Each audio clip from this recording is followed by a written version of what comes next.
எபேசியருக்கு நிருபம் 6ஆம் அதிகாரம் 11வது வசனம், நீங்கள் பிசாசின் தந்திரங்களோடு எதிர்த்து நிற்க திராணி உள்ளவர்களாய் இருக்கும்படி தேவனுடைய சர்வாயுத வர்க்கத்தையும் தரித்துக் கொள்ளுங்கள் அப்படின்னு இருக்கிறது.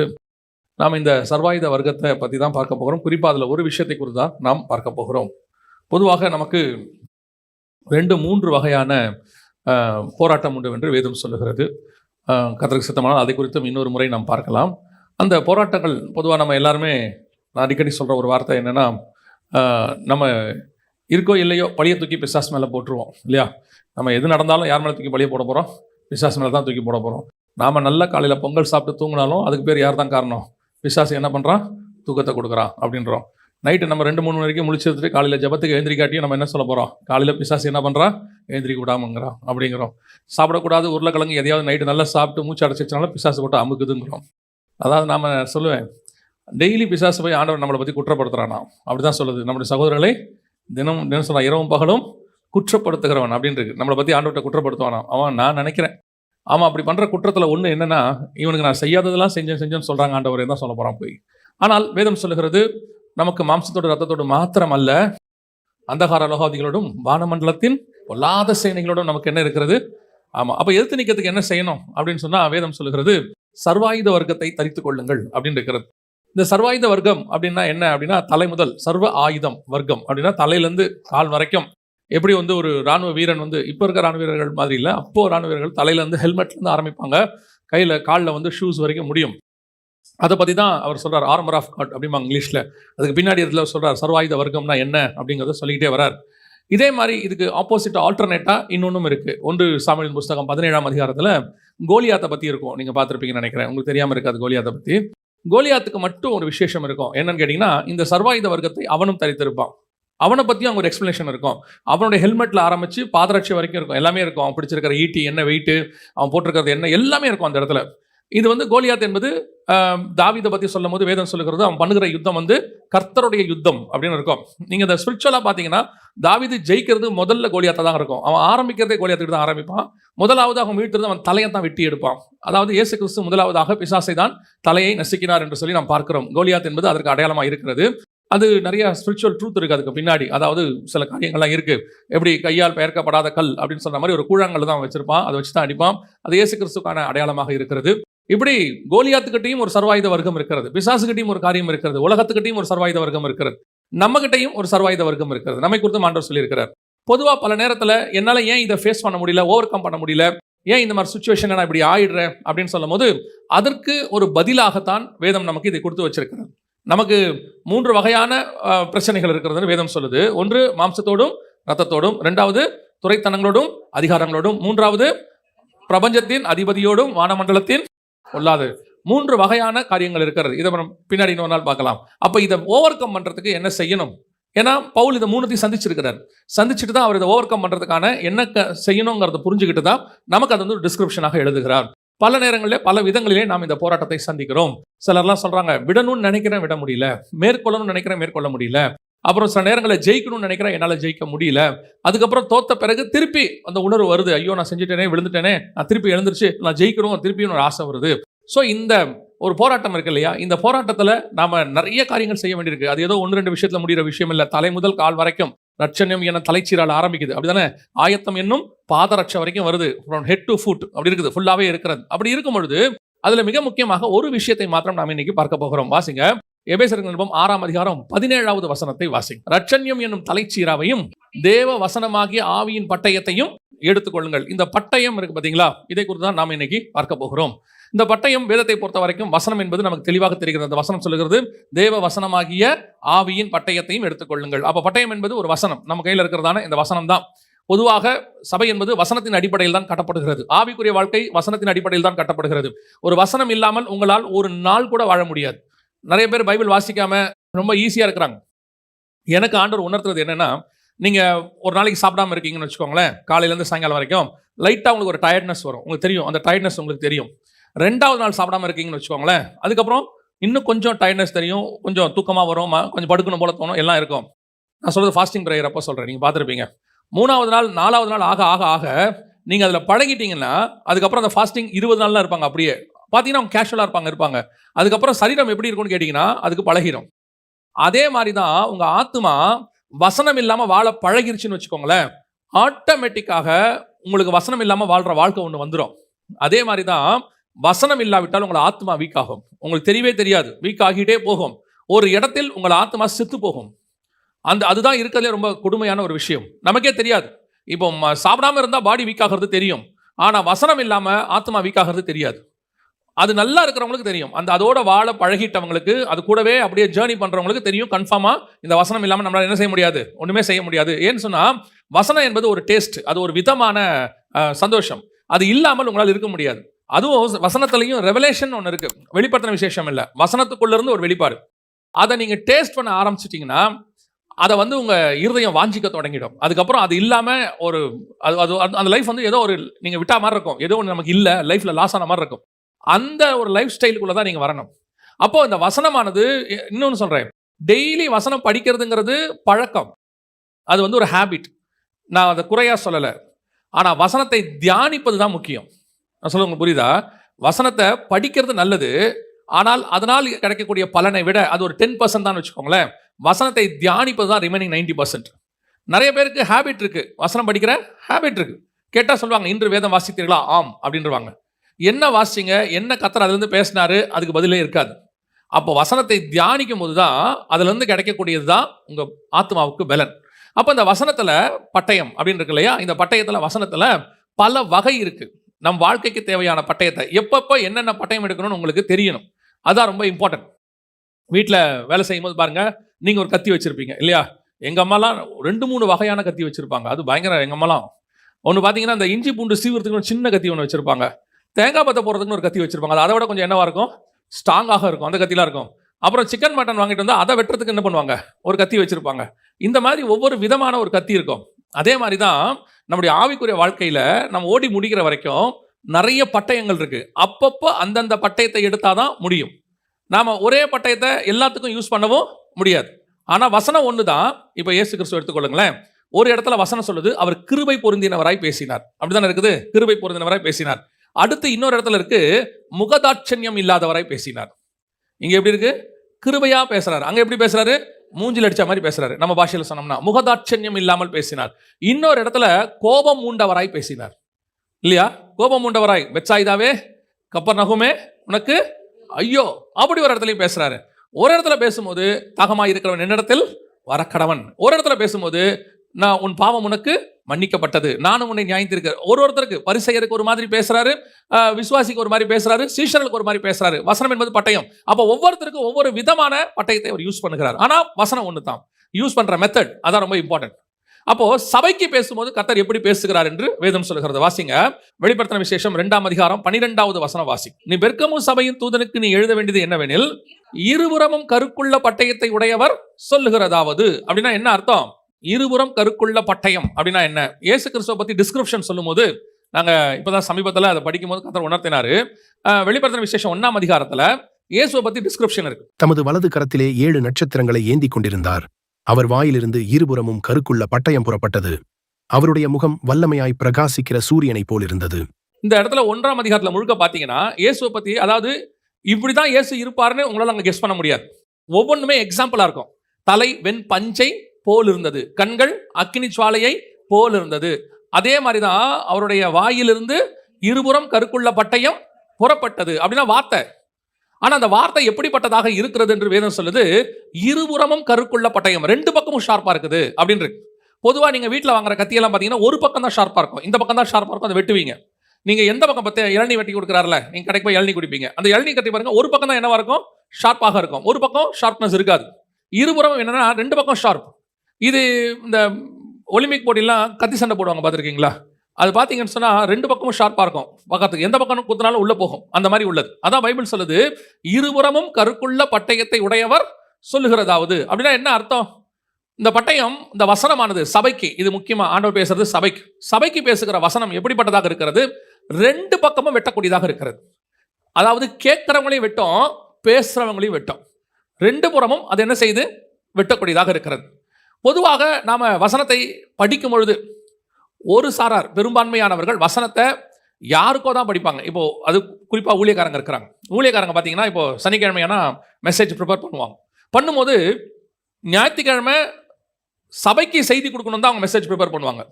அப்போ இந்த பட்டயம் என்ன பட்டயம்? ஒருபுறம் கருக்குள்ள பட்டயம். உங்களுக்கு கொடுக்கறதுக்கு பெரும்பான்மையான செய்தி அப்படிதான் வருது, உங்களுக்கு கொடுக்கறதுக்கு தான் செய்தி. அப்போனா அவங்க என்ன விரும்புறாங்கன்னா, இது உங்களை என்கவுண்டர் பண்ணணும், உங்களை ரீச் ஆகணும், உங்க கூட பேசணும், உங்ககிட்ட அது வந்து ஏதோ ஒரு காரியத்தை மாற்றத்தை உண்டு பண்ணணும் அப்படிங்கிறது தான் எதிர்பார்ப்பு.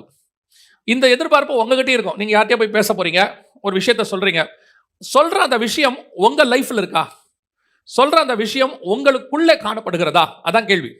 அட்வைஸ் பண்றோம், இப்போ நான் இப்படி வச்சுக்கோங்க, அட்வைஸ் பண்றதுன்னு வச்சுக்கோங்க. நீங்க அடுத்தவங்களுக்கு வசனத்துல இருந்து அட்வைஸ் பண்றீங்க, அந்த அட்வைஸை கேட்டு அவன் மாறணும்னு நினைக்கிறீங்க. Okay, right, fine. அந்த மாற்றம் உங்களுக்குள்ள இருக்கிறதா, அதான் கேள்வி. அதுதான் இப்போ சிலர்லாம் பார்த்தீங்கன்னா அவங்கள செய்யுங்க, அவங்க அப்படி இருக்காங்க, இவங்க இப்படி இருக்காங்க, இவங்க எப்படி இருக்கிறாங்கன்னு பார்க்கவே மாட்டாங்க. அவங்க கிட்ட அந்த சுய மாற்றமே இருக்காது. ஆனால் அந்த பட்டயத்தினுடைய ஸ்பெஷாலிட்டி என்னன்னா, இருபுறமும் கருக்குள்ள பட்டயம். ஆண்டவர் திருப்பி திருப்பி சொல்வாரு, உன் கண்ணில் உள்ள உத்தரத்தை என்ன செய்ய, ஃபர்ஸ்ட் எடுத்து போட்டுரு, அதுக்கப்புறமா உன் சகோதரன் கண்ணுக்கு போலாம். இது இங்க கிறிஸ்தவத்தில் உள்ள ஒரு பெரிய பிரச்சனை என்னன்னா, அடுத்தவங்களுக்கு அட்வைஸ் பண்றதுக்கு, அடுத்தவங்களை பத்தி குறை சொல்றதுக்கு, அடுத்தவங்களை திருத்துறதுக்கு நிறைய பேர் இருக்கிறாங்க. அவங்கள செய்ய சொல்லு, இவங்களை செய்ய சொல்லு, அவங்க மாறணும்னா கேட்கவே மாட்டாங்க. இதெல்லாம் சவுலினுடைய ஆவின்னு வச்சுக்கோங்களேன். தாவீதுக்கும் சவுலுக்கும் என்ன டிஃபரன்ஸ் அப்படின்னு பார்த்தீங்கன்னு சொன்னா, தாவீது கிட்ட போய் நீங்க ஒரு விஷயத்தை சொன்ன உடனே நானே அந்த மனுஷன் அப்படின்னு அக்செப்ட் பண்ணி மாறிடுவான். அவன் மாறதுக்கான முயற்சியை செய்வார் தாவீது. ஆனா சவுலு கிட்ட சொன்னீங்கன்னா அந்த மாற்றம் இருக்காது. அதுக்கு ஒரு சுயநீதி பேசிக்கிட்டு இருப்பார் உட்காந்து. ஏன் அப்படி செஞ்சேன், டே அமலேக்கர் ஆடு மாடை கொன்று போடுன்னு இருக்கு, அவ்வளவுதான் கொன்று போடு, இல்ல அந்த ஆடு மாடை வச்சுட்டேன், ஏதோ அந்த ஆடு மாடு மேல ஒரு ஆசை வந்துருச்சு வச்சுக்கிட்டேன். இப்ப போய் சாமுவேல் கேட்கிறாரு, இந்த ஆடு மாடு சத்தம் கேட்குது அது என்ன அப்படின்னு. உடனே இவர் என்ன பண்ணணும், அடுத்த வார்த்தை, இல்ல பார்க்கறதுக்கு நல்லா இருந்துச்சு, ஆண்டவருக்கு யூஸ் ஆகணும்னு வச்சோம், அப்படியாவது சொல்லியிருக்கணும். உம்முடைய ஜனங்கள் வைத்தார்கள், ஜனங்க மேல பழித்துக்கு போட்டான். இது எங்க நீங்க பாப்பீங்கன்னா, ஆதாம் கிட்ட பாப்பீங்க, ஏன்டா பழம் சாப்பிட்ட, நீர் கொடுத்த ஸ்திரியானவள். அந்த அம்மா கிட்ட, நீ அம்மா சாப்பிட்ட, சர்ப்பம் என்னை வஞ்சித்தது. கடைசி வரைக்கும் நான் என்னுடைய ப்ராப்ளம் அப்படின்னு அவங்ககிட்ட வரவே வராது. அந்த பட்டையை இவங்க பக்கம் வெட்டவே வெட்டாது. அவங்கள உட்காந்து அவங்களுடைய காரியங்களை சொல்லவே மாட்டாங்க. இது குடும்பங்கள்ல ரொம்ப அதிகம். இது வந்து சபைகள்ல கூட கொஞ்சம் கம்மி. ஏன்னா சபையில சொல்லும் போது கேட்டுட்டு போயிடுவாங்க. ஆனா அதுக்கப்புறம் அந்த பேசுற ஆள் அந்த வசனம் வெட்டும். அதுக்கப்புறமா ஆண்டவர் உணர்த்துவார். நல்ல ஆவியில நிறைஞ்சு பேசுற மனுஷனா இருந்தால் பேசும்போதே ஆவியானவர் சொல்வார், இந்த வசனம் உனக்கு பொருந்துதா, இதை நீ செய்யறியா, இது உங்க வாழ்க்கையில இருக்குதா அப்படின்னு கேட்டுக்கிட்டே வருவார். இது ஊழியக்காரனுக்கு சபையில பேசும்போது பரவாயில்ல. ஆனா வீடுகளில் பாருங்க, பெரும்பாலும் ஆவிக்குரிய குடும்பங்கள்ல இந்த சுயநீதி அதிகபட்சமாக இருக்கும். உங்களுடையது என்ன, நீங்க என்ன, உங்க பக்கம் அந்த பட்டயம் வெட்டுதா, உங்க பக்கம் உங்களை சுத்திகரிக்குதா, உங்க பக்கம் அது உங்களை கிளீன் பண்ணுதா, அதான் ரொம்ப இம்பார்ட்டன்ட். அதைத்தான் ஆண்டவர் கேட்கிறார். எந்த ஒரு விஷயத்தையும் முதலாவதாக நீங்கள் யாருக்கும் சொல்றதுக்கு முன்னாடி உங்க சைடு அது ஓகேவா, உங்க சைடு பெர்ஃபெக்ட்டா இருக்கா அப்படிங்கறத கொஞ்சம் எடுத்து பாருங்க. இல்லைன்னா அந்த பட்டையம் வெட்டுறதுல எடுத்து நீங்க யூஸ் பண்றதுல பிரயோஜனமே இல்லை. யாரும் அதை உங்ககிட்ட பெருசா எடுக்க மாட்டாங்க. நீங்க ஒரு விஷயத்தை செய்யாம அதை இன்னொருத்தரை செய்ய சொல்லும் பொழுது அவர்கள் சொல்லுவாங்க, நீயே செய்யல அப்புறம் என்ன சொல்ற அப்படின்ற ஒரு வார்த்தை ஒன்று கொஸ்டின் மார்க் வரும். இப்ப நீங்க சொல்றது நல்ல விஷயமா இருந்தாலும் அது என்ன இருக்காது, அது எடுபடாது, அந்த இடத்துல அது ரிசல்ட் கொடுக்காது. பல நேரத்தில் நம்ம இதைத்தான் செஞ்சுக்கிட்டே இருக்கிறோம். இப்போ நீங்க டிவி பார்த்துக்கிட்டு பையனை டிவி பார்க்காதேன்னா எப்படி கேட்பான்? நீங்க உடனே என்ன சொல்வீங்க, எக்ஸாம் வருது, எக்ஸாமுக்கு படி, டிவி எல்லாம் பார்க்காத. அவன் அடுத்த கேள்வி கேட்பான், நீ காலையிலேருந்து சாயங்காலம் வரைக்கும் தானே பார்க்குறேன், நான் ஒரு அரை மணி நேரம் தானே பார்க்குறேன், என்ன தப்பு அப்படின்னு கேட்பான். இப்போ நீங்கள் பார்க்காம இருந்துட்டு பார்த்தா அவன்கிட்ட சொன்ன நியாயம். நான் எதாவது சொல்கிறேன், உங்களால் எதை செய்ய முடியுதோ அதை பிரசங்கம் பண்ணுங்க, அதை அட்வைஸ் பண்ணுங்க. செய்ய முடியாத விஷயத்த கொஞ்ச நாளைக்கு என்ன செய்யாதீங்க, அட்வைஸ் பண்ணாதீங்க. சரி பண்ணிட்டு அப்புறம் பண்ணிக்கலாம். உங்களால் செய்ய முடியுதா தைரியமா சொல்லுங்க, அதுதான் சாட்சி, அவ்வளோதான். இந்த பட்டயம் இருபுறம் கருக்குள்ள பட்டயம் இப்போ நம்மளை வெட்டுறதே கிடையாது, நம்மளை அது ஒன்றுமே செய்யறதில்ல. அது நம்மளை என்ன செய்யணுமா, வெட்டி நம்மளை கர்த்தருக்குள்ள அது என்ன பண்ணணுமா, மாற்றணும், பரிசுத்தமா மாற்றணும், சுத்திகரிக்கணும் அப்படின்னு சொல்லுது. வாசிங்க, எபிரேயர் நிருபம் 4ஆம் அதிகாரம் 12வது வசனம் வாசி. தேவனுடைய வார்த்தையானது ஜீவனும் வல்லமையும் உள்ளதாயும் இருபுறமும் கருக்குள்ள எந்த பட்டயத்திலும் கருக்கானதாயும் ஆத்துமாவையும் ஆவியையும் கணுக்களையும் ஊனையும் பிரிக்கத்தக்கதாக உருவ குத்துகிறதாயும் இருதயத்தின் நினைவுகளையும் யோசனைகளையும் வகையறுக்கிறதாயும் இருக்கிறது. இந்த ஒரு வசனத்தை மட்டும், இந்த ஒரு வசனம் எபிரேயர் 4:12 மட்டும் வச்சு எப்படி வசனம் உங்க ஸ்பிரிச்சுவல் லைஃபை டிசைன் பண்ணுதுன்னு நீங்க அழகா தியானிக்கலாம். இந்த ஒரு வசனத்தை மட்டும் வச்சு நீங்க போய் வீட்டில் கூட தியானிச்சு பாருங்க. 3-4 விஷயங்கள் அது முக்கியமாக பேசும். முதல்ல என்ன பண்ணுதான், ஆவியையும் ஆத்மாவையும் என்ன செய்தான், கணுக்களையும் பிரிக்குதான். எப்படி பிரிக்குது, ஆத்மாவை எதுல இருந்து பிரிக்குது? சும்மா நான் உங்களுக்கு ஒரு இன்ட்ரோ மாதிரி சொல்றேன், வீட்டில் போய் தியானிச்சு பாருங்க. ஆத்மாவை எதுல இருந்து பிரிக்குது? வசனம் சொல்லுது, என் ஆத்மா மண்ணோடு கூட ஒட்டி கொண்டிருக்கிறது. இந்த மண்ணோட ஒட்டி இருக்கிற ஆத்மாவை, மண்ணுனா மாம்சம், ஆண்டவர் மண்ணில் தான் மனுஷன் செஞ்சு மாம்சமாக்கினார். இந்த மாம்சத்தோட என் ஆத்மா என்ன செய்யுது? ஒட்டி கொண்டிருக்கிறது, உலகத்தோடு கூட ஒட்டி கொண்டிருக்கிறது. இதுல இருந்து என்ன பிரிக்கணும்னா எது தேவை தெரியுமா? கர்த்தருடைய வசனத்தை வச்சு தான் உலகத்தை பிரிக்க முடியும். அதுதான் உங்களை உலகத்தை விட்டு பிரிக்கும், மாம்சத்தை விட்டு பிரிக்கும். ஏங்க, வசனத்துக்கும் பிரிக்கிறதுக்கும் என்ன சம்பந்தம்? உங்களுக்கு சொல்றேன். பல நேரங்களிலே உங்களால் விட முடியாத எத்தனையோ காரியங்களுக்கு விடை எங்க இருக்குன்னா வசனத்துக்குள்ள தான் இருக்கு. நான் உங்களுக்கு என்னோட எக்ஸ்பீரியன்ஸ் உங்களுக்கு சொல்றேன். நீங்க ஒண்ணுமே இல்லை, இந்த வசனத்தை தியானிச்சுக்கிட்டே இருங்களேன். சும்மா ஒரு வசனத்தை எடுத்து அதை சும்மா உங்க மைண்ட்ல தியானிச்சுக்கிட்டே இருங்களேன். நீங்க சில சிந்தனைகள், சில போராட்டங்கள்ல இருந்து விடுபடணும்னு நினைப்பீங்கல்ல, இதுல இருந்து நான் வெளியே வரணும், வர முடியல அப்படின்றீங்களா? நீங்க அதுக்கு என்ன பண்ணுவீங்கன்னா அதை மறக்கணும் நினைப்பீங்க. நீங்க ஜெபம் கூட எப்படி பண்ணுவீங்கன்னா, ஜெபம் பண்ணும்போது ஆண்டவரே இந்த சிந்தனை என்னை விட்டு போகட்டும், ஆண்டவரே இது என்னை விட்டு போகட்டும், ஆண்டவரே அது போகட்டும்னா போகாது. அதுக்கு ஆல்டர்னேட்டா இன்னொன்னு கொண்டு வரணும். உள்ள ஒரு ஆல்டர்னேட்டா இன்னொன்னு கொண்டாட்டிங்கன்னா ஆட்டோமேட்டிக்கா இது உங்களை விட்டு என்ன செஞ்சிடும்? போயிடும். அதுக்கு அந்த ஆல்டர்னேட் எதுனா வசனம். அதுதான் மாற்று. அதுக்கு மாற்று வேற ஒண்ணுமே கிடையாது. பல நேரத்தில் நம்ம என்ன செய்வோம்? இந்த சிந்தனை போகணுன்ட்டு புக்கு படிப்போம், இல்லைன்னா டிவி பார்ப்போம், அப்படி இல்லைன்னா யார் கூட பேசிக்கிட்டு இருப்போம். இது எதுவுமே என்ன செய்யாது? ஆல்டர்னேட்டா இருக்காது. இது முன்னிலைமையை விட பின்னிலைமை மோசமா மாறிடும். நீங்க பிரச்சனையோட அங்க போய் உட்காந்து இந்த பிரச்சனையில இருந்து விடுபடலாம் அப்படின்னு ஒரு ஆள்கிட்ட பேசினா உங்களை விட பெரிய பிரச்சனை அங்க உட்காந்துருக்கும். நீங்க போகும்போது அரை டிப்ரெஷன்ல போயிருப்பீங்க, அங்கிருந்து வரும்போது ஃபுல் டிப்ரெஷன்ல வெளியே வருவீங்க. நம்மளே பிரச்சனை அங்க போனா அது அதை விட பெரிய பிரச்சனையா இருக்கு, இனிமேட்டு இந்த பக்கமே வரக்கூடாதுன்னு. நான் இப்பவும் சொல்றேன், நீங்க அந்த எக்ஸ்பீரியன்ஸ் பண்ணி பாருங்க. எவ்வளவு பெரிய டிப்ரெஷன் இருக்கட்டும், கர்த்தருடைய வார்த்தை வந்து உங்களை அப்படியே ஆற்றி தேற்றி மாத்தி எல்லாத்தையும் மாத்திரும். அப்போ வசனம் தான் அதுக்கு ஆல்டர்னேட் யாருமே இல்லை. சிலர்லாம் ஃப்ரெண்ட்ஸ்ட உட்காந்து பேசிட்டு இருப்பாங்க, இப்போ மாறிட்டான், ஏஐ கிட்ட பேசிட்டு இருக்கிறான் உட்காந்து, ஆர்டிஃபிஷியல் இன்டெலிஜென்ஸ் கிட்ட. அது டிப்ரெஷனுடைய உச்சம். உங்களுக்கு சொல்றேன், அந்த வசனம் தான் உங்களை என்ன செய்யும்? ஆற்றி தேற்றும். அது பிரிக்கும், உங்கள் ஆத்மாவை துக்கத்தை விட்டு பிரிக்கும். அடுத்து உங்கள் ஆவியை அது என்ன செய்தான்? பிரிக்குது. ஆவி பிரிந்தா என்ன தெரியுமா? பூமியை விட்டே வசனம் எங்க கொண்டு போகும் தெரியுமா? ஆவி கர்த்தருடைய தேவன் தந்த தீபமாய் இருக்கிறது, அது அங்க போயிடும். இந்த உலகத்தை விட்டு நீங்கள் பரலோகத்துக்கு போறதுக்கான ஒரு வழி இருக்கிறது என்று சொன்னால் அது கர்த்தருடைய வசனத்தினால் மட்டும்தான் முடியும். வேற எதுவும் கூட்டு போகாது. அந்த உங்க ஆவியை பூமியை விட்டு அழகா வேறு பிரிச்சிடும். நீங்க எப்படி இந்த பூமிக்குள்ள இருந்து விடுபட போறோம்னு ஃபீல் பண்ணிட்டே இருப்பீங்க. இவர் சொல்லுவார் அழகா, பவுல் சொல்லுவார் ரோமர்கள் நிருபம் 7ஆம் அதிகாரத்துல, என் ஆத்மா, அதாவது மொத்தமா சொல்வார் அவரு, என் சிருஷ்டிப்பு எனக்குள்ள இருந்து போராடுகிறது. எனக்குள்ள இருந்து ஒரு பாவ பிரமாணம் என்ன செய்து போராடுகிறது. ஏகமா எல்லா சிருஷ்டிகளும் என்ன செய்தா? தவிக்கிறதா. என்ன அதுக்கு அர்த்தம்? அவர் என்ன எழுதுறாருன்னா, என் மாம்சத்துக்கு நான் உட்கார்ந்து இருக்கிறேன், ஆவியில எனக்கு ஒரு விடுதலை இருக்குது, ஆவியில எனக்கு தெரியுது இதை செய்யக்கூடாது, இதை பண்ணக்கூடாது, இப்படித்தான் இருக்கணும், இப்படி ஒரு லைஃப் ஸ்டைல் இருக்கணும், கர்த்தருக்காக வைராக்கியமா இருக்கணும், எல்லாம் இருக்கு. நல்லா ஜெபம் பண்ணணும், நல்லா பைபிள் வாசிக்கணும், எல்லாம் இருக்கு. ஆனா அது எதுக்குள்ள இருக்கு தெரியுமா? என்னை செய்ய விடாத ஒரு மாம்சத்துக்குள்ள உட்கார்ந்து இருக்கு. புரியுதா உங்களுக்கு? செய்ய விடாத ஒரு மாம்சத்துக்குள்ள இருக்கு. அங்க உட்கார்ந்துக்கிட்டு என்ன விடுதலையா அது செயல்படவே விட மாட்டேங்குது. அது ஒரு போராட்டம். ஒரு நாள் வருங்கிறார், ஒரு நாள் வரும், எல்லா சிருஷ்டிகளும் விடுதலையாக்குமா, எல்லாம் விடுதலையாகி விடுதலையாய் கர்த்தரை ஆராதிக்குமா, பரலோகத்துக்கு போகுமா. அதை உங்களுக்குள்ள இருந்து அப்படி வேறு பிரிச்சு கொண்டு போய் உங்களை பரலோகத்துல ஆராதிக்க வைக்க போறது எதுன்னு கேட்டா, பூமியை விட்டு பிரிக்க போறது எதுன்னா கர்த்தருடைய வசனம் மட்டும். அதை எவ்வளவு தியானிக்கிறீங்களோ அது இந்த பூமியை விட்டு உங்களை வேறு பிரிக்கிறதுக்கு ரொம்ப யூஸ்ஃபுல்லா இருக்கும். பல நேரத்துல இந்த மாம்சத்துக்குள்ள நம்ம மாட்டிக்கிறோம். சில நேரங்களில் பார்த்தீங்கன்னா ஒருத்தர் இந்த மாதிரி கவுன்சிலிங்லாம் வருவாங்க, ஆச்சரியமா இருக்கும். பயங்கரமா அவங்களுக்குள்ள வந்து கர்த்தருக்காக எழும்பி பிரகாசிக்கணும், ஆண்டவருக்கு எதையாவது செய்யணும், இன்னும் சொல்ல போனால் தாளந்து இருக்கும், வரம் இருக்கும். ஆனா அவங்க எங்க இருப்பாங்கன்னா, இதை எதையுமே செய்ய முடியாத ஒரு சர்க்கம்ஸ்டன்ஸ்குள்ள உட்காந்துருப்பாங்க. கர்த்தருக்காக எதையாவது வைராக்கியமா செய்யணும்னா வீட்டை விட்டே வெளியே வர முடியாது அவங்களால. அவங்க சொல்லுவாங்க, பிரதர் ஏதாவது செய்யணும், பிரதர் ஆண்டவர் செய்யணும். சரி செய்யுங்களேன், ஒண்ணுமே முடியாது, என்னால. மாம்சத்துக்குள்ள உட்காந்துருப்பாங்க. சில நேரங்களில் பார்த்தீங்கன்னா ஃபுல் டைம் மினிஸ்ட்ரிக்கு வரேன்னு சொல்லிட்டு முடிவு பண்ணிடுவாங்க. ஆண்டவர் சொல்லிடுவார், ஃபுல் டைமுக்கு நீ வா அப்படி மாதிரி இவங்களும் கமிட் பண்ணிடுவாங்க, வந்துடுவாங்க. ஆனால் வேலை செய்கிற கம்பெனியில் போய் எழுதி கொடுத்தோம்னா அவன் 3 மாதம் 6 மாதம் ஒர்க் பண்ணிட்டு போகும்பான். பார்த்துருக்கீங்களா? உடனடியாக என்ன பண்ண மாட்டாங்க, ரிலீஸ் பண்ண மாட்டாங்க. உடனே அவங்க என்ன பண்ணுவாங்க, சரி நீங்கள் போங்க 3 months அந்த ரிலீவிங் பீரியட் அப்படிம்பாங்க. அந்த 3 மாதம் இவங்களுக்கு எப்படி இருக்கும் தெரியுமா? இவங்களால அங்கே ஒர்க் பண்ணவும் முடியாது, ஆனால் வேற வழி இல்லை, ஒர்க் பண்ணி தான் ஆகணும். ஆனால் அங்கே உட்காந்துக்கிட்டு மினிஸ்ட்ரி பண்ணணுங்கிற வெறி இருக்கும். அது மாதிரி ஒரு சிச்சுவேஷனை தான் பைபிள் சொல்லுது, ஆவி உலகத்துக்குள்ள என்ன செய்யுது, போராடுதாமா. இதை விட்டு விடுபட்டு போய் ஃப்ரீயா இரவும் பகலும் ஆட்டுக்குட்டியானவருக்கு முன்பாகவும் சிங்காசனத்தில் வீற்றிருக்கிறவருக்கு முன்பாகவும் ஆராதிக்கணும்னு இருக்கு, போக முடியல. ஏதோ ஒன்று பிடிச்சி வச்சிருக்குது, ஏதோ ஒரு சூழ்நிலை கட்டி வச்சிருக்கு. இதுல இருந்து உங்களை விடுதலையாக்குறது என்ன தெரியுமா? கர்த்தருடைய வசனம் விடுதலையாக்கும். அல்லேலூயா. அடுத்து ஒன்று என்ன சொல்லுது, கணுக்களையும் அப்படின்னா என்ன தெரியுமா? ஜாயிண்ட்ஸ். இந்த ஜாயிண்ட் இருக்குல்ல, இந்த மாதிரி ஜாயிண்ட் ஏதோ ஒன்னோட கூட ஜாயிண்ட் ஆயிட்டோமா நம்ம. இந்த ஜாயிண்ட்ல இருந்து நம்மளால என்ன செய்ய முடியல, பிரிக்க முடியாது, வேற வழியே இல்லை, இந்த ஜாயிண்ட்ல தான் இருக்கு. அவர் சொல்றாரு, வசனம் தான் அதை என்ன செய்யுமா, பிரிக்கத்தக்கதாக. சில பிணைப்பு ஏற்பட்டிருக்கும், சில விட முடியாத பிணைப்பு இருக்கும். இது உங்களால் என்ன செய்யவே முடியாது, இந்த ஜாயிண்ட்ல இருந்து என்ன செய்ய முடியாது, வரவே முடியாது. அப்படி வர வைக்கிறது எதுன்னு கேட்டீங்கன்னா, கர்த்தருடைய வசனம் தான் வர வைக்குமா.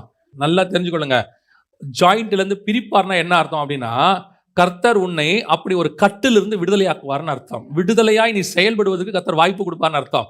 உன்னை விடுதலையா செயல்பட முடியாம சில ஜாயின்ட்ஸ் பிடிச்சி வச்சிருக்குல்ல, இதை நீங்க செய்யணும்னு நினைச்சாலும் என்ன செய்ய முடியாது, போக முடியாதுல்ல.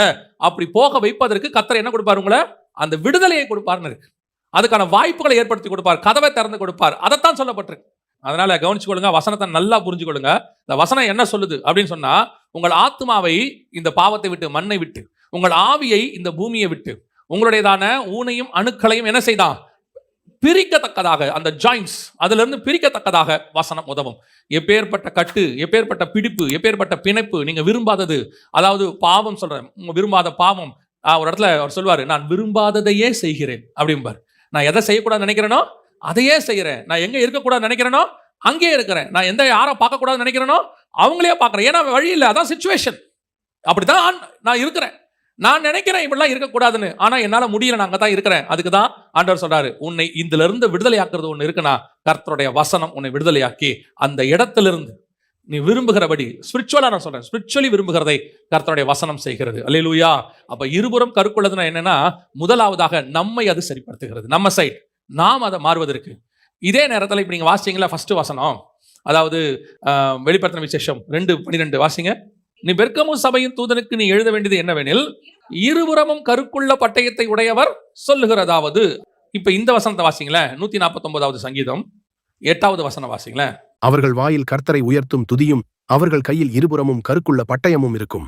இப்போ இது தேவன் கையில இல்ல, நல்லா கவனிச்சுக்கொள்ளுங்க. இது யார் கையில இல்ல, தேவன் கையில இல்ல. இது யார் கையில இருக்குதுன்னா, பரிசுத்தவான்கள் கையில இருக்குது, விசுவாசி கையில இருக்கு. இந்த கணம் அவருடைய பரிசுத்தவான்கள் யாவருக்கும் உண்டாகும். இப்ப கர்த்தர் அவர் வச்சிருந்த இருபுறம் கருக்குள்ள பட்டயத்தை நம்ம கையில கொடுத்திருக்கிறார். முதலாவது, கர்த்தர் எதுக்கு அதை யூஸ் பண்றாரு, நம்மை சரி பண்றதுக்கு. என்ன பண்றாரு, நம்மை சரி பண்றதுக்கு அதை யூஸ் பண்றாரு. ரெண்டாவது, கர்த்தர் அதை எதுக்கு யூஸ் பண்றாரு வாசிங்க.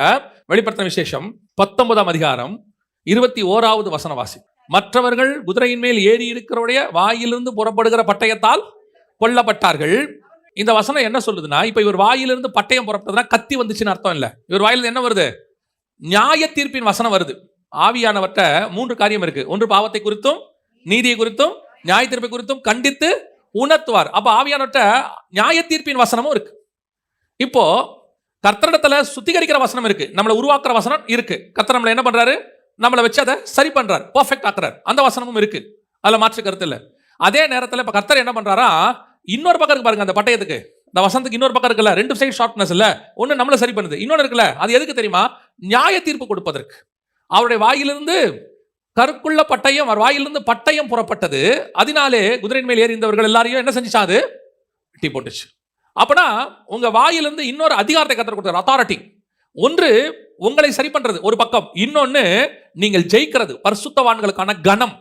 உங்ககிட்ட கர்த்தர் உங்க வாயில ஒரு அதிகாரத்தை கொடுத்திருக்கிறார். என்ன கொடுத்திருக்கிறாரு, பழைய ஏற்பாட்டு காலத்துல ராஜாக்களும் ஆசாரியருமாய் அழைத்தார்னு இருக்குல்ல, ராஜாக்களுடையதான காரியத்தை நீங்க பாத்தீங்கன்னா அவங்களுக்கு ஒரு அத்தாரிட்டி இருக்கும். கையில ஒரு மோதிரம் போட்டிருப்பாங்க, தலையில ஒரு கிரீடம் வச்சிருப்பாங்க. இதெல்லாம் வச்சுக்கிட்டு அவங்க என்ன பண்ணுவாங்கன்னா சண்டை போடுவாங்க, ஜெயிப்பாங்க. புதிய ஏற்பாட்டுல ராஜாக்களும் ஆசாரியருமாய் கர்த்தர் நம்மை அழைத்திருக்கிறார். நமக்கு ஒரு அத்தாரிட்டி இருக்கு. என்ன தெரியுமா, நம்ம கிட்ட கையில பட்டயம் இல்ல, நம்ம கிட்ட என்ன எதுல இருக்குது, வாயில பட்டயம் இருக்கு. உங்க வாயின் வார்த்தைக்கு அப்படி ஒரு கணம் உண்டு. வாயின் வார்த்தைக்கு அப்படி ஒரு கணம் உண்டு. நீங்க சொல்ல ஆகும், நீங்க சொன்னீங்கன்னா அது நடக்கும். நடக்குமா அப்படின்னு கேக்குறீங்களா? நான் ஒரு 2 இன்சிடென்ட் சொல்றேன், நல்லா கவனிங்க. 1 ராஜாக்களின் புஸ்தகம் 17ஆம் அதிகாரம் 1ஆம் வசனம் வாசி. திஸ்பியனாகிய எலியா ஆகாப்பை நோக்கி, நல்லா கவனிங்க, என்ன எது, என் வாக்கின்படி அன்றி. இது கர்த்தர் சொல்லல, இந்த வார்த்தை யார் சொல்லல, ஆண்டவரே சொல்லல. என் வாக்கின்படியே அன்றி இந்த வருஷங்களிலே பனியும் மழையும் பெய்யாதிருக்கும் என்று, இதுதான் உங்க வாயில் உள்ளதான வாக்கின் வல்லமை. இப்போ இஸ்ரவேல் ஜனங்க ஒரு தப்பு பண்றாங்க, அவங்க பண்றது எல்லாத்தையும் அவன் பார்த்துட்டு இருக்கிறான். மனசுல பயங்கரமான வாதம் அவனுக்கு, என்னடா அவனுங்க இவ்வளவு மோசமா பண்றீங்களாடான்னு சொல்லி சொல்லும் பொழுது, அவன் வாயிலிருந்து புறப்படுகிறதான அந்த வார்த்தை இருக்குல்ல, அந்த வார்த்தை என்ன செய்தான், அவன் என்ன சொன்னானோ அது அப்படியே நடக்குதாங்க. அவன் சொல்றது அது எதனால நடக்குதுன்னா, நான் சொன்னேன் கர்த்தர் செய்வார். பொதுவா கர்த்தர் சொன்னாருன்னு தானே தீர்க்கதரிசி சொல்லணும், அதான ப்ரொசீஜர். கர்த்தர் சொன்னாருன்னு சொல்லணும்ல. இங்க என்ன நடக்குதுன்னு பாருங்க, நான் சொன்னேன் கர்த்தர் செய்யறாருங்கிறான். அப்படின்னா அவன் வாக்குக்கூடிய பவர் பாருங்க, அவனுடைய அவன் சொல்றதுக்கூடியதான அத்தாரிட்டி எப்படி இருக்கு பாருங்க. அதுவும் சாதாரணமான விஷயம்லாம் இல்ல. 3 வருஷம் பனியும் மழையும் பெய்யாது, பனியும் பெய்யாது மழையும் பெய்யாது, 3 வருஷம் பெய்யாது. ஏதோ ஒரு நாள் 2 நாள் மேட்டர்லாம் கிடையாது. நான் ஒன்னு சொல்லிட்டேன், இந்த நாட்டில் 3 வருஷத்துக்கு சீதோஷ நிலை மாறுது, கிளைமேட் மாறுது, தண்ணி கிடையாது, எல்லாம் எப்படி ஒரு மனுஷனுடைய வார்த்தைக்கு இவ்வளவு பவர்? நான் சொல்றது புரியுதா? அதே மாதிரி யோசுவா கிட்ட ஒரு வார்த்தை ஆண்டவர் சொல்வார் பாருங்களேன். யோசுவா கிட்ட சொல்லும்பொழுது, கர்த்தர் மனுஷனுடைய வார்த்தையை கேட்டு அதற்கு முன்பாகவும் அதற்கு பின்பாகவும் இப்படி என்ன செய்யலையாமா செய்ததில்லைன்னு இருக்கு. வாசிங்க. கர்த்தர் இப்படி ஒரு மனிதனுடைய சொல் கேட்டு அதற்கு முன்னும் இல்லை அதற்கு பின்னும் இல்லை. அப்படின்னா யோசிச்சு பாருங்க, இவன் சொன்னா பரலோகம் கேக்குது, நான் சொன்னா சூரியன் நிக்கும்னா நிக்கும், சந்திரன் நிக்கும்னா நிக்கும். என்ன அத்தாரிட்டி பாருங்க. இந்த அத்தாரிட்டியை நீங்க வாங்கணும் பாருங்க ஆண்டவர்கிட்ட. அதுதான் உங்க வாயில் உள்ள பட்டயம், அதான் வேர்ட், அந்த வேர்ட் ஆஃப் காட். இன்னைக்கு நீங்க என்ன வார்த்தை சொல்றீங்க, ஏதாவது நடக்குதா? அதை விட கொடுமை, நீங்க என்ன சொல்றீங்களோ அதுக்கு ஆப்போசிட்டா நடக்குது. நீங்க என்ன சொல்றீங்களோ அதுக்கு ஆப்போசிட்டா நடக்குது. அப்படின்னா என்ன அர்த்தம்? உங்க வார்த்தையை பரலோகம் மதிக்கலன்னு அர்த்தம். புரியுதா? உங்க வார்த்தையை பரலோகம் என்ன செய்யல, கொஞ்சம் கூட துச்சமா கூட மதிக்கல. உடனே சொல்லுவாங்க இன்னைக்காவது ஒரு நாள் நடக்கும். எப்போ நடக்கும்? நடக்கும். இப்படி உட்காந்து பார்த்து நேருக்கு வேண்டியதான் நடக்குமான்னு. அவன் சொல்றான் பாருங்க, இப்போ இங்க நில்லு, சூரியன் நிக்கணும்னா நிக்கணும், சந்திரன் நிக்கணும்னா நிக்கணும், அதான் அவ்வளவுதான். இது புதிய ஏற்பாட்டில் நடக்குமா? உடனே சொல்றாங்க அதெல்லாம் பழைய ஏற்பாடு. புதிய ஏற்பாட்டில் நடக்குமா? புதிய ஏற்பாட்டிலையும் நடக்கும். அனனியா சாப்பிராளுக்கு நடக்கும். அவன் சொல்லுவான், இவ்வளவுதான் வித்தீங்களா விலைக்கிரயத்தை, பரிசுத்தாவிக்கு முன்பாக பொய் சொல்ல நிரப்பினது என்ன? ஆனா ஒண்ணு நல்லா கவனிங்க, இப்ப சொல்றேன், இவன் அப்படி சாகுறது தேவ சித்தமான்ற இடத்துக்கு வரக்கூடாது. நான் சொல்றது உங்களுக்கு புரியுதா? பரிசுத்தாவி இதுக்கப்புறம் அந்த மாதிரி ஒரு விஷயத்தை செய்யவே இல்லை எந்த இடத்துலையும், ஸ்டார்டிங்ல. ஏன்னு சொன்னா, இப்போ கொஞ்சம் நீங்க வசனத்தை டீப்பா புரியணும். ஆவியானுடைய வார்த்தைக்கு நியாயம் தீர்க்கிற வல்லமை உண்டு, நியாயம் தீர்க்கிற வல்லமை உண்டு. ஆனால் அந்த நியாயம் தீர்க்கிற ஆவி நம்மகிட்ட இருக்கக்கூடாது.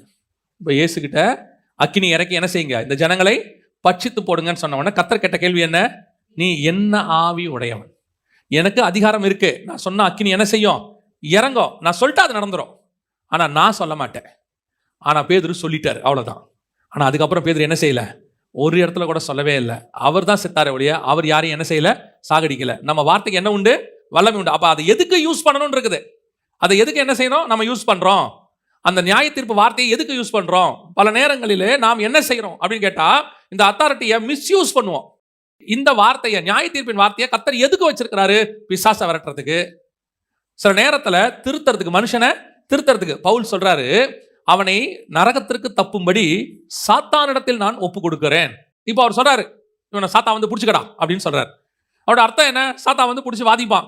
இப்போ பவுல் சாத்தா கிட்ட ஒப்பு கொடுத்துட்டாரு. அவருடைய மோட்டிவ் நல்ல மோட்டிவ். இவன் இப்படியே இருந்தா அவன் எங்க போயிடுவான்? நரகத்துக்கு போயிடுவான். அவனை திருத்தறதுக்கு என்ன பண்றாரு? எவனையாவது ஒரு கடுமையான டீச்சர்ட்ட பிடிச்சி கொடுத்தாதான் என்ன செய்ய முடியும், அவனை திருத்த முடியும். நம்ம வீட்டில் வந்து சொல்லுவாங்கல்ல, டீச்சர்ட்ட அந்த காலத்துல ஸ்கூல்ல விட்டு சொல்லுவாங்க, கண்ணு ரெண்டையும் விட்டு என்ன பண்ணுங்க, தோலை உரிங்க அப்படிம்பாங்க. அந்த காலத்துல ஸ்கூல்ல கொண்டு விடும்போது அந்த மாதிரி பவுல் சொல்றாரு, இவனை சாத்தா கிட்ட ஒப்படைக்கிற நியாய தீர்ப்பு, அவனை திருத்தறதுக்காக. நம்ம எதுக்கு அந்த அத்தாரிட்டியை கையில் எடுக்கிறோன்றதா ரொம்ப முக்கியம். பல நேரங்களில் நீங்கள் சொல்லாது ஆகும். கர்த்தர் உங்களுக்கு அத்தாரிட்டியை கொடுத்துருக்காரு. ஏன் யூஸ் பண்றீங்க? அடுத்தவருடைய வெல்ஃபேருக்கு, அவங்களுடைய நன்மைக்கு எனக்கு யூஸ் பண்ணும்போது கர்த்தர் அந்த அத்தாரிட்டி என்ன செய்யறாரு, உங்க மூலமாக சரி பண்றாரு. நீங்க எதுக்கு சொல்லுவீங்க? எப்பவுமே பெரும்பாலும் நம்மளுடைய அத்தாரிட்டி என்ன, வேதம் சொல்லுது, நீ சபிக்கிறவர்களை நான், நீ ஆசீர்வதிக்கிறவரை நான் ஆசீர்வதிப்பேன். நம்ம வாயில என்னைக்காவது எவனையும் ஆசீர்வாதம் வருதா? நம்ம பிள்ளைகளை ஆசீர்வதிப்போம், நம்ம அக்கா தம்பிகளை ஆசீர்வதிப்போம். உங்க வாயில மற்றவங்களை என்னைக்காவது ஆசீர்வதிச்சிருக்கிறீங்களா? கவனிச்சு கொள்ளுங்க. உங்க வாயின் வார்த்தைக்கு கர்த்தர் என்ன கொடுத்திருக்கிறார்? ஒரு அத்தாரிட்டி கொடுத்திருக்காரு. அந்த அத்தாரிட்டி எதுக்கு நீங்க யூஸ் பண்ணணும் தெரியுமா? எப்பொழுதுமே அடுத்தருடைய வெல்ஃபேருக்கு, அடுத்தருடைய நன்மைக்கு. அதே நேரத்தில் அதை சாத்தானுக்கு அகைன்ஸ்டா. அது மேல என்ன இருக்கு? நமக்கு ஒரு அதிகாரம் இருக்கு. ஆனால் நம்ம அந்த அதிகாரத்தை யூஸ் பண்றது இல்லை. நம்ம கிட்ட இருக்க பிரச்சனை தெரியுமா? சாத்தானுகிட்ட யூஸ் பண்ண வேண்டியதை மனுஷங்கிட்ட யூஸ் பண்ணிட்டு இருப்போம் உட்காந்து. அப்படியே யூஸ் பண்ணி மனுஷனை சபிச்சு, நீ உருப்பட மாட்டேன், நீ நாசமா போயிடுவான், அவன் திருந்த மாட்டான், அவன் அப்படி ஆயிடுவான். ஆனா நான் பார்த்துக்கிட்டே இருக்கேன், யார் யாரெல்லாம் எவன் நாசமா போறான்னு சொல்றாங்களோ அவன் எல்லாம் நல்லா தான் இருக்கான். காரணம், நீங்கள் என்ன ஆவி உடையவர்கள் என்று உங்களுக்கு தெரியல. நீங்கள் ஆசீர்வதிக்கிறதுக்கான ஆவி உடையவர்கள். கர்த்தர் உங்களை ஆசீர்வதிக்கிறதுக்காக வச்சிருக்கிறார். உங்களால ஆசீர்வதிக்க முடியலையா? சபிக்காமையாவது இருங்க, அவ்வளவுதான். ஒருவேளை உங்களுக்கு யாராவது ஏதாவது பண்ணி உங்க இருதயம் அது பாதிக்கப்பட்டா, அதுக்கான பிரதிபலனை கர்த்தர் பார்த்துக் கொள்வார். உங்கள் வாயிலிருந்து சமமான வார்த்தைகள் புறப்படாதிருப்பதாக. அதான் ஆண்டவர் பார்த்துட்டு போறாரு. அவர் நீதியுள்ள நியாயாதிபதி. அவர் கணக்கு கரெக்டா வச்சிருக்காரு. எங்க பாஸ்டர் சொல்லுவாரு, ஆண்டவர் யானை மாதிரியாமா வச்சு செய்வாராம். கரெக்டா என்ன செய்வாராம்? 30 வயசுல செய்யறத 60 வயசுல ரிப்பீட் அடிவாராம். அங்க வச்சு ஆண்டவர் செய்வாராம். அதனால நீங்க நியாயம் தீர்க்கிறத அந்த மாதிரி எடுத்துக்கொள்ளாதீங்க. எப்பவுமே கூடுமான வரைக்கும் யாரா இருந்தாலும் தீமை செய்கிறவர்களுக்கு என்ன செய்யுங்கள்? நன்மை செய்கிறவர். உங்கள் சபிக்கிறவர்களை ஆசீர்வதிங்கள், நீங்கள் ஆசீர்வதிக்கப்படுவீர்கள். அதான் அவர் சொல்லுவாரு, நீங்க சொல்ற வார்த்தை ஆசீர்வாதத்துக்கு அவன் பாத்திரவனா இல்லாட்டி அந்த வார்த்தை என்ன செஞ்சிருமா? திருப்பி நம்ம கிட்ட வந்துடும். டபுள் ஃபோல்டு பிளெஸிங் ஆயிடும். நீங்க அவனை ஆசீர்வதிப்பீங்க, அவன் கேட்க அதுக்கு பாத்திரம் இல்லை, திருப்பி உங்கள்கிட்ட வந்தா அது இன்னும் மடங்கு ஆசீர்வாதம் ஆயிட போகுது. அதனால கூடுமான வரைக்கும் 99%, ஏன்னா பவுலே அப்படிதான் சொல்றாரு, கூடுமானால் யாவரோடும் சமாதானமா இருக்க நாடுங்கள். கூடுமானால் 99% யாரையுமே சபிக்காதீங்க, யாருமே சாமான வார்த்தை வர வேண்டாம், விட்டுருங்க. நம்மை ஆசீர்வதிக்கிற ஒருத்தர் இருக்கிறார், நாம் ஆசீர்வதிப்போம் எல்லாரையுமே. நம்ம கிட்ட இருக்கிற அத்தாரிட்டியை பிசாசுக்கு நேரா யூஸ் பண்ணுங்க. அதுக்கு நேரம் தான் யூஸ் பண்ணது கர்த்தர் அதை கொடுத்து வச்சிருக்கிறார். அல்லேலூயா. அது பரிசுத்தவான்களுடைய கனம். உங்ககிட்ட இருபுறம் கருக்குள்ள பட்டயம் இருக்கு. எதுக்கு தெரியுமா? ஒன்று நம்மை சரி பண்ணி கொள்வதற்கு, இன்னொன்று எதிரியை ஜெயிப்பதற்கு. You have an authority. தைரியமா இறங்கி, நிறைய பேருக்கு பாருங்களேன், அந்த வேர்டோடைய அத்தாரிட்டியோட ஸ்பெஷாலிட்டி தெரியல. இப்போ இவன் சொன்னா பாருங்க, பனியும் மழையும் பெய்யாது, அவ்வளவுதான், பெய்யாதுன்னா பெய்யாது, முடிஞ்சிருச்சு. அவன் சொல்றான் சூரியனும் சந்திரனும் நிக்கும். இந்த அத்தாரிட்டி வரணும் உங்க வாயின் வார்த்தையில. ஆட்டோமேட்டிக்காக உங்கள் மேல ஒரு ஆவிக்குரிய பயம் ஒன்று வரும். சபிக்கிறது நம்ம வேலை இல்லை, ஆனா தயவு செய்து உங்க வாயின் வார்த்தை ரொம்ப அத்தாரிட்டி. அதை நீங்க பார்த்துக்கோங்க. ஆண்டவர் உங்களுக்கு கொடுத்துருக்கிறார், அந்த பவரை கொடுத்துருக்கிறாரு. ஆனா யாருக்கு தெரியுமா? அதுதான் ரொம்ப இம்பார்ட்டன்ட். யாருக்குன்றதான் ரொம்ப இம்பார்ட்டன்ட். எல்லாருக்கும் இல்லை. அதை தான் சொன்னதெல்லாம் படுக்குதா? நீங்க சொன்னது எதையாவது நடக்குதா? ஒண்ணுமே நடக்காது. நீங்க சொல்றதுக்கு ஆப்போசிட்டா கூட நடக்குதுல்ல. காரணம் என்னன்னா, உங்க வாயின் வார்த்தைக்கு என்ன இல்லை? உங்க வாயிலிருந்து அது வரும்போது அது அத்தாரிட்டியா இல்ல. அது யாருக்கு? திருப்பி வாசிங்க. கீலேயாத்தின் குடிகளிலே திஸ்பியனாகிய எலியா ஆகாபை நோக்கி, என் வாக்கின்படியே அன்றி இந்த வருஷங்களிலே பனியும் மழையும் பெய்யாதிருக்கும் என்று இஸ்ரவேலின் தேவனாகிய கர்த்தருக்கு முன்பாக நிற்கிற நான் அவருடைய ஜீவனை கொண்டு சொல்லுகிறேன் என்றான். இஸ்ரவேலின் தேவனாகிய கர்த்தருக்கு முன்பாக நிற்கிற நான் அப்படின்னா என்ன அர்த்தம்? என்னுடையதான ஸ்டாண்டர்ட் இருக்குல்ல, நான் நிக்கிற இடம் இருக்குல்ல, அது in front of the God. யாருடைய வார்த்தைக்கு வல்லமை உண்டு தெரியுமா? கர்த்தருக்கு முன்பாக நிற்கிறனுடைய வாயின் வார்த்தைக்கு தான் வல்லமை உண்டு. நான் சொல்ல புரியுதா? எப்ப பார்த்தாலும் யாரையாவது புறங்குசனுடைய வாயின் வார்த்தைக்கு என்ன கிடையாது? வல்லமை கிடையாது. வீண் கதை அடிக்கிறனுடைய வாயின் வார்த்தைக்கு என்ன கிடையாது? வல்லமை கிடையாது. அடுத்தவன் வீட்டு கதையை பத்தி பேசுறனுடைய வாயின் வார்த்தைக்கு என்ன கிடையாது? வல்லமை கிடையாது. உட்கார்ந்து சினிமா கதை, அரசியல் கதை, கிரிக்கெட் கதை பேசுறானே, அவன் வாயின் வார்த்தைக்கு என்ன கிடையாது? வல்லமை கிடையாது. கர்த்தருக்கு முன்பாக நிற்கிறவன் வாயின் வார்த்தைக்கு தான் வல்லமை உண்டு. ஒரு நாள் ஆண்டவர் எனக்கு சொல்லி கொடுத்து அவங்க சொல்றேன். ஒரு நாள் ஆவியானவர் சொன்னாரு, உன் வாயிலிருந்து புறப்படுகிற ஒவ்வொரு வார்த்தைக்கும் ஒரு வல்லமை உண்டு. அந்த வார்த்தை பவர்ஃபுல்லா இருக்கணும் அப்படின்னா அது ரேரா தான் வெளியே வரணும். அது எவ்வளோக்கு எவ்வளோ நீ சேமிச்சு வைக்கிறியோ அவ்வளோக்கு அவ்வளோ பவர்ஃபுல்லாக மாறும். நீங்க சொல்றது புரியுதா? நீ எவ்வளோக்கு எவ்வளவு கர்த்தருக்கோடு இருந்து அந்த வார்த்தையை பவர்ஃபுல்லா மாத்துறியோ அப்பதான் அதுக்கு என்ன அர்த்தம்? பவர்ஃபுல். நல்லா கவனிச்சு பார்த்தீங்களா? செங்கல் நிறைய கிடக்கும் ரோட்ல, அது யூஸ்ஃபுல் தான், ஆனா வேல்யூ கிடையாது கம்பேரிங் டு டைமண்ட். அது 1-2 தான் இருக்கும், ஆனா அதை வச்சாலே அதை சுத்தி ஜனங்களை என்ன செய்வாங்க? திரும்பி பார்த்துட்டே இருப்பாங்க. நீங்க ஒரு லோடு செங்கல் இறக்கினாலும் அந்த வழியா போறவங்க எல்லாம் நின்று பார்க்க போறதே இல்லை, அவன் போயிட்டே இருப்பான், அதை இறக்கிட்டே இருப்பாங்க. 2000 கல் இறக்கினாலும் எவனும் பார்க்க போறது இல்லை. ஆனா ஒரு இடத்துல ஒரு டைமண்டை வச்சு பாருங்க, அத்தனை பேர் நின்று என்ன செய்வாங்க? நின்று பார்ப்பாங்க. அப்படித்தான் உன் வாயிலிருந்து புறப்படுகிற வார்த்தையும். அது முத்தா இருக்கணும். தேவையான வார்த்தை தான் உன் வாயிலிருந்து வரணும். அந்த வார்த்தை எப்படி வரும் தெரியுமா? நீ கர்த்தருக்கு கூட இருந்து வரணும். அப்போதான் உன் கூட நின்று அந்த வார்த்தையை ஜனம் கேட்பாங்க. உங்களுடைய வார்த்தையை கேட்கும்படி வந்தோம். ஏன் இயேசு பேசுனது எல்லாம் வேதமாச்சு? இயேசு பேசுனது எல்லாமே பைபிள் ஆயிடுச்சுல. ஏன் தெரியுமா? காரணம், அவர் அளந்து தான் பேசுவார். பிதா சொல்றதை மட்டும் தான் பேசுவார். அவர் என்ன பிதா சொல்றாரு அது மட்டும் தான். அன்வான்டா வாயை திறக்கவே மாட்டார். ஆகாத சம்பாஷணை. அதை விட இன்னொரு வார்த்தை இருக்கு, இன்னொரு வசனம் இருக்கு, ரொம்ப அழகா இருக்கும். பக்தி விருத்திக்கு ஏதுவான நல்ல வார்த்தைகளையே பேசுங்கள். பைபிள் என்ன சொல்லுது? சிலர்லாம் பாத்தீங்கன்னா கெட்டது பேச மாட்டாங்க, அலம்பிக்கிட்டே இருப்பாங்க உட்காந்து. அவங்களால வாயை வச்சுக்கிட்டு சும்மா இருக்கவே முடியாது. சில ஆட்களெல்லாம் அமைதியா இருக்கவே முடியாது பாருங்க. என்னெல்லாம் ஒரே ரூம்குள்ள 3 நாள் மீட்டிங் போவோம், நானு இவங்கெல்லாம் போவோம். அவங்க ரூம்ல இருப்பாங்க, நாங்க ஒரு ரூம்ல இருப்போம். அந்த ஒரே ரூம்குள்ள 3 நாள் இருப்போம், வெளியே கூட போக மாட்டோம். மீட்டிங் போவோம், வருவோம், ரூம்குள்ளே உட்காந்துருப்போம். அவ்வளவுதான். ஏதோ ஃபோன் வரும், பார்ப்போம், பேசுவோம். அதோட ரூம் விட்டே வெளியே போக மாட்டோம். ஆளே இருக்காது கூட. இப்ப ஆண்டவர் என்ன சொல்றாருன்னா, இன்னும் அதிகமாக நீ முன்னாடி நில்லு. அப்பதான் உன் வாயின் வார்த்தைக்கு என்ன இருக்குது? வல்லமை இருக்குது. கர்த்தருக்கு முன்பாக நிற்கிற நான். அலம்பி கொண்டிருக்கிற வார்த்தைக்கு பவர் இருக்காது. எவ்வளவுக்கு எவ்வளவு தேவையானதை மட்டும் பேசுறீங்களோ, எவ்வளவுக்கு எவ்வளவு கர்த்தருடைய வார்த்தையை மட்டும் பேசுறீங்களோ, எவ்வளவுக்கு எவ்வளவு கர்த்தர் கூட இருந்து கர்த்தர் சொல்றதை மட்டும் பேசுறீங்களோ அந்த வார்த்தைக்கு அப்படி ஒரு பவர் உண்டு அந்த இடத்துல. அதுக்கு பின்னாடி கர்த்தர் பெரிய காரியத்தை செய்வார். அது ப்ரீஷியஸா மாறும். உங்ககிட்ட இருந்து வெளிப்பாடுகள் வரும். உங்களை அதை கேட்க ஜனங்கள் வருவார்கள். அது எப்ப தெரியுமா? நீ கர்த்தரோட இருந்து தேவையானதை மட்டும் பேசும்போது. அன்வான்டான விஷயங்கள் எத்தையும் பேசாம. அன்வான்டா நான் சொல்றது கெட்ட வார்த்தைகள்லாம் இல்லை. நீங்க உட்காந்து சும்மாவே பேசுவீங்க தெரியுமா? ஏதோ ஒன்று நம்ம அங்கே இருக்கிறோம் பேசுகிறோம் அப்படின்னு. அதுவே தேவையில்லை. ஒரு சிலரோடலாம் நான் 3.5 மணி நேரம்லாம் ட்ராவல் பண்ணுவேன். பார்த்தீங்கன்னு சொன்னால் நல்ல ஸ்பிரிச்சுவலாக பேசிகிட்டு இருப்பாங்க. வெறும் வசனத்தை பற்றி மட்டும் தான் பேசுவாங்க. வெறும் வசனத்தை பற்றியுமே 1 மணி நேரம் 1.5 மணி நேரம் பேச முடியும். வெறும் கான்வர்சேஷனில். அதை தவிர வேறு எதுவுமே வெளியே போகாது. ஒரு ஊழியக்காரர் இருக்கிறாரு, நான் அவர் கூட உட்காந்தேன்னா யாரை பற்றி மட்டுமே பேச மாட்டார். ஒருத்தரை பற்றியும் எந்த கதையும் பேச மாட்டார். லேண்டு கதை, வீட்டு கதை, இல்லை சர்ச் பில்டிங்கு, எதுவுமே நான் சொல்கிறது ஸ்பிரிச்சுவல் ஓரியன்டடில் வேறு எதுவும் பேச மாட்டார். ஒன்லி வசனம் பேசுவார்.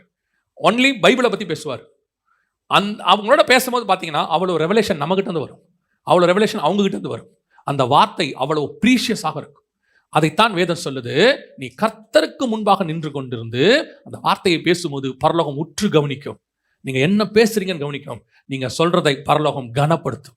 உங்களை யாராவது ஒன்று செய்யறானா, அப்படியே இருக்கீங்களா, கொஞ்சம் நொந்து போய் ஒரு வார்த்தை, கொஞ்சம் மனசு கஷ்டப்பட்டு ஒரு வார்த்தை என்ன ஆண்டவரே நீங்க கேட்டீங்கன்னா அடுத்த செகண்ட் பரலோகம் உங்களுக்கு இறங்கி உதவி செய்யும். பல நேரங்களில் பரலோகம் உங்களோடு கூட அப்படியே டிராவல் பண்ணும். பரலோகம் உங்கள் வாயின் வார்த்தைக்கு காத்திருக்கும். நீங்க சொல்றதை பரலோகம் கனப்படுத்தும், விரும்பும். அது எப்போ தெரியுமா? while you walk with the God, you want to stand in front of the God. கர்த்தருக்கு முன்பாக நிற்கும் பொழுது, கர்த்தரோட உங்கள் ஆவிக்குரிய வாழ்க்கை இருக்கும்போது, எப்போ பார்த்தாலும் ஃப்ரெண்ட்ஸோட உட்காந்து அரட்டடிச்சுக்கிட்டு, எப்போ பார்த்தாலும் ஒரு செல்ஃபோனில் உட்காந்து பார்த்துக்கிட்டு, எப்போ பார்த்தாலும் ஏதாவது ஒன்று கூட கான்வர்சேஷன் வச்சுக்கிட்டு இப்படி இருக்கிற உங்கள் வாயின் வார்த்தைக்கு என்ன இருக்காது? என்னைக்காவது ஒரு நாள் நடக்கும். எப்போ ஒரு நாள் நடக்கும். அது உங்களுக்கு உரிய பரலோகம் வச்சிருக்கும், அது நடக்கும். ஆனால் நீங்கள் சொல்றதை பரலோகம் மனுஷன் சொல் கேட்டு அதுக்கு முன்பாகவும் அதற்கு பின்பாகவும் அப்படி ஒரு காரியம் நடக்கவில்லை. அதே காரியத்தை கர்த்தர் உங்களுக்கும் எனக்கும் செய்ய வல்லமை உள்ளவராக இருக்கிறார். அல்லேலூயா. ஆண்டவரிடத்துல 3 வகையான பட்டயம் இருக்கிறது. ஒன்று நம்மை சரி பண்ணுகிறது, இன்னொன்று நியாய தீர்ப்பு கொடுக்கிறது, இன்னொன்று நம்மை ஆயத்தப்படுத்துகிறது. இன்னும் ஒரு காரியம் இருக்காது, நான் சொல்லிடுறேன். அப்புறம் நீங்க போய் தியானிச்சு கொள்ளுங்க. நேரம் ஆயிடுச்சு, நான் சொல்லி முடிச்சிடறேன். வாசிங்க ஆதியாகமத்தின் புஸ்தகம் 3ஆம் அதிகாரம் 24வது வசனத்தை வாசிங்க. கடைசி வசனம் 3 கடைசி வசனம்.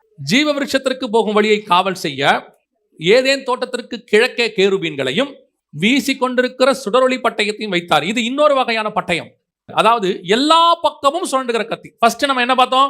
ஒரு பக்கம் வெட்டுறதை பார்த்தோம். அடுத்து என்ன பார்த்தோம்? 2 பக்கமும் வெட்டுறதை பார்த்தோம். இது என்ன செய்து? எல்லா பக்கமும் வெட்டுகிறதான ஒரு கத்தி. இது என்ன வார்த்தை?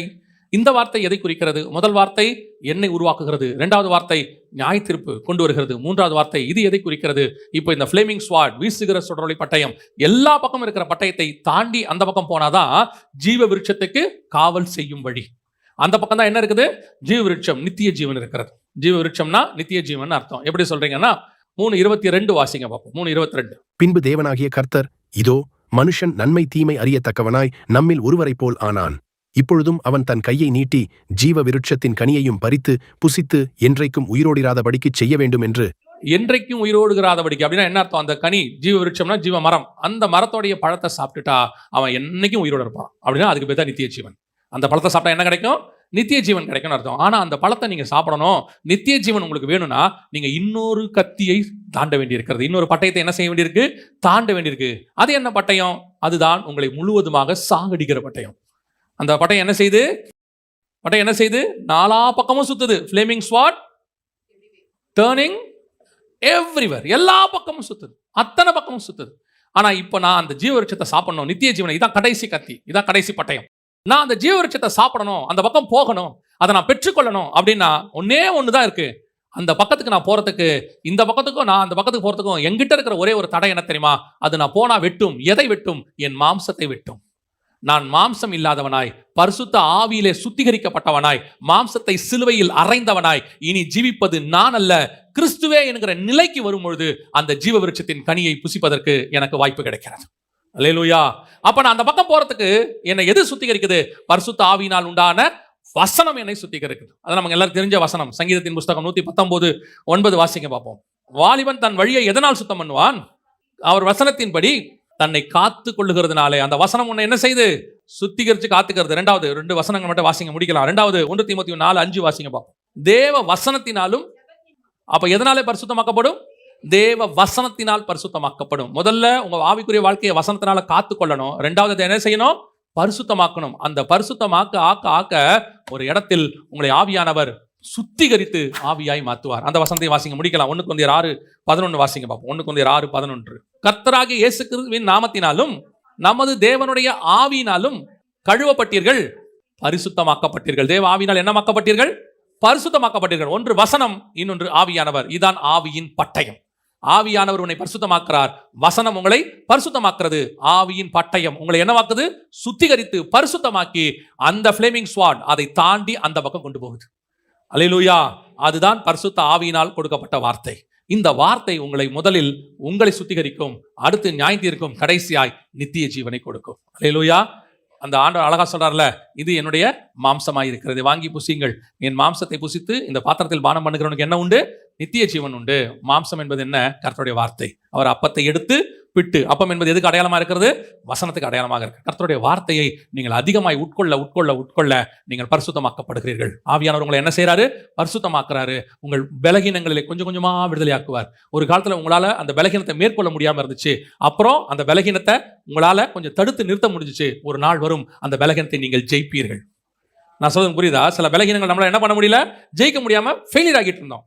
அப்புறம் செய்யாம, ஆனா பலகீனம் இருக்கு, செய்யாம அப்படியே அட்ஜஸ்ட் பண்ணி ஓடுறோம். ஒரு இடம் வரும், அந்த பலகீனத்தை ஜெயித்து பலகீனமே இல்லை அப்படிங்கிற இடத்துக்கு வந்துரும்.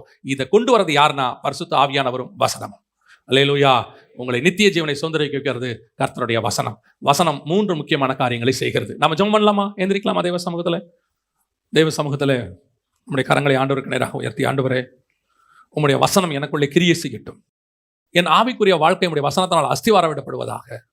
எங்களுக்கு ஆவியானவர் பேசுகிற இருபுறம் கருக்குள்ள பட்டயம் எங்களுக்கு வேண்டும் ஆண்டவரே. அது பரிசுத்தவான்களின் கனம். ஆண்டவரே, அந்த வசனம் முதலாவது எங்களை சுத்திகரிக்கட்டும். எங்களுடையதான ஆவி, ஆத்துமா, அணுக்களை பிரிக்கட்டும் ஆண்டவரே. உமக்குரியதா எங்களை மாற்றட்டும். அதோடு கூட எங்கள் வாயின் வார்த்தைகள் எல்லாம் கனம் பொருந்தியதாக இருக்கட்டும் ஆண்டவரே. நாங்கள் சொல்லுகிறதை கர்த்தர் கனப்படுத்துவீராக. நாங்கள் ஆசீர்வதிக்கிறதை கர்த்தர் ஆசீர்வதிப்பீராக. நாங்கள் கட்டுகிறதை கர்த்தர் கட்டுவீராக. ஆண்டவரே, நாங்கள் சொல்லுகிறதை கர்த்தர் கனப்படுத்துவீராக. அந்த அளவுக்கு எங்க ஆவிக்குரிய வாழ்க்கை வளர கர்த்தர் கிருபை பாராட்டும். அப்பா, கரங்களை உயர்த்தி ஜெபித்துக் கொண்டிருக்கிற ஒவ்வொருத்தருக்காய் நாங்கள் ஜெபிக்கிறோம். எங்க அத்தனை பேருடைய ஆவிக்குரிய வாழ்க்கையும் இப்படிப்பட்ட பட்டயத்தால் இருக்க கர்த்தர் கிருபை பாராட்டும். ஒருத்தர் கூட பட்டயம் இல்லாமல் போகாதபடி, வழிக்கு ஒரு பட்டயத்தை எடுத்துக்கொள்ளுங்கள் என்று சொல்லப்பட்டபடி நாங்கள் எப்பொழுதும் உடைய வசனத்துக்குள்ளேயே வாழ கர்த்தர் கிருபை பாராட்டும். மகிமையுள்ள கரத்தில் எங்களை தாழ்த்துகிறோம் எங்கள் ஆண்டவர் இயேசு கிறிஸ்துவின் நாமத்தில் பிதாவே.